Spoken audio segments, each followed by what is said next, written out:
reading from the Holy Gospel according to Mark, chapter 4, verses 35 to 41. Passage taken from the Message version of the Bible.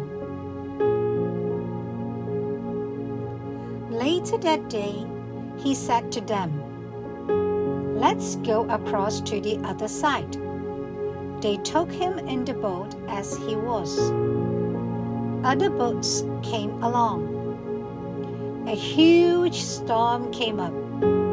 Waves poured into the boat, threatening to sink it.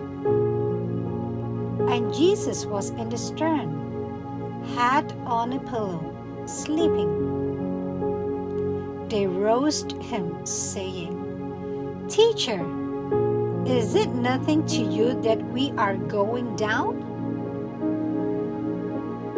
Awake now!" He told the wind to pipe down and said to the sea, "Quiet, settle down." The wind ran out of breath. The sea became smooth as glass. Jesus reprimanded the disciples. "Why are you such cowards? Don't you have any faith at all?"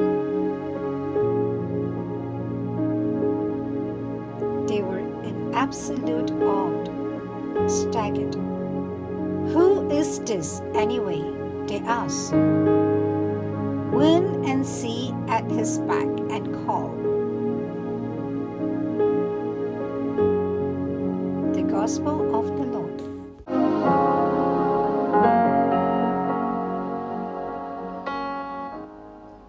Reflections on the Gospel according to St. Mark, chapter 4, verses 35 to 41. "Let us go to the other shore," tells Jesus to his followers in the Gospel today. Imagine him saying it to us, his followers today, in the midst of this health, economic, social, and global crisis. The Lord who invites us to move on. In the Gospel, the purpose of the evangelist is to gradually reveal the identity of Jesus and to answer the question people have been asking since the beginning of his public life. Who is this person? In ancient literature, the image of the boat indicated a community or an association. In our story, it is the Christian community together with different Christian communities already existing at the time when Mark was writing the Gospel.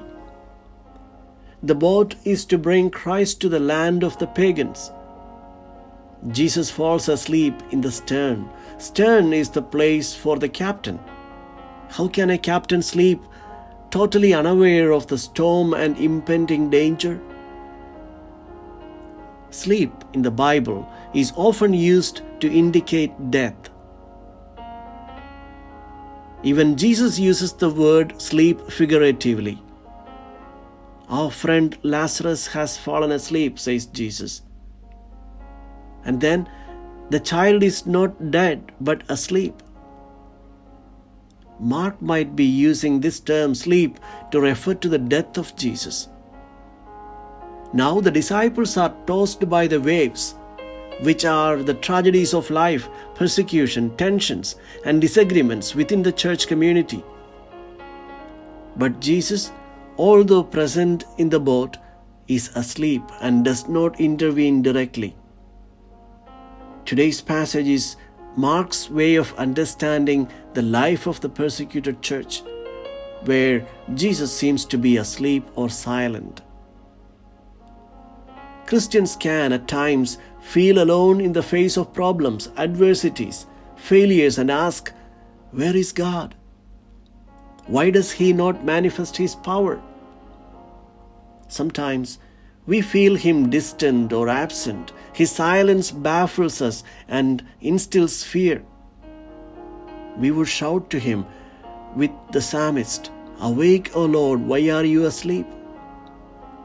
Today's Gospel speaks to us about a God who sleeps, who leaves things as they are, who is not scared of an outbreak of violence, of evil.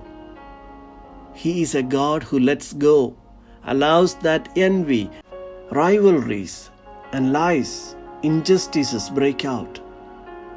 Then, when evil seems to have the last word, he turns the cards. Yet the impression that he is asleep remains. With our cries of prayers, we would like to wake him up and force him to intervene. But he is already awake. It is just that he has a different vision of the danger and knows how to deal with it. He asks for our unconditional trust. Yes, we are tossed about by the waves of the sea, but even if we do not realize it, we are accompanied by him.